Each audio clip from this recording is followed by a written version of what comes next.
À l'occasion du congrès de l'EULAR, j'ai présenté un article qui a été réalisé sous la direction du professeur Gojouliala concernant la diminution du surrisque cardiovasculaire dans la polyarthrite rhumatoïde par rapport à la population générale. Donc on sait que dans la population de patients atteints de polyarthrite rhumatoïde, le risque cardiovasculaire et notamment l'accident vasculaire cérébral, l'infarctus du myocarde, la mortalité par cause cardiovasculaire, mais également l'insuffisance cardiaque congestive est augmenté chez ces patients atteints de polyarthrite rhumatoïde. L'inflammation chronique est une des explications qui peut expliquer ce surrisque. Depuis les années 2000, on arrive à contrôler davantage cette inflammation chronique par l'intermédiaire des biothérapies, mais également d'un contrôle serré, d'une meilleure utilisation du méthotrexate.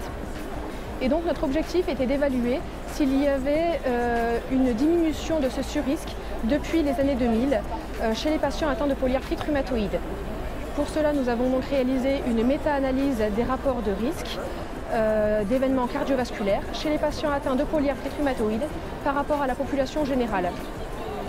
Sur environ plus de 5700 articles, 28 études ont été incluses, regroupant plus de 200 000 patients avec une moyenne d'âge d'environ 55 ans. Donc cette méta-analyse a bien confirmé une nette augmentation du surrisque cardiovasculaire chez les patients atteints de polyarthrite rhumatoïde par rapport à la population générale.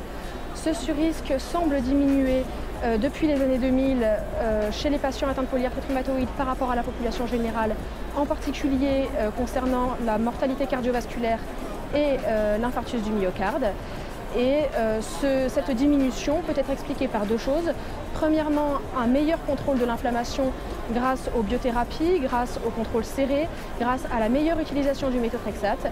Et puis deuxièmement, par une meilleure prise en charge de ce risque cardiovasculaire chez les patients atteints de polyarthrite rhumatoïde, par l'intermédiaire de l'éducation thérapeutique qui implique les patients dans leur prise en charge, par l'intermédiaire d'une limitation des prescriptions de corticoïdes également.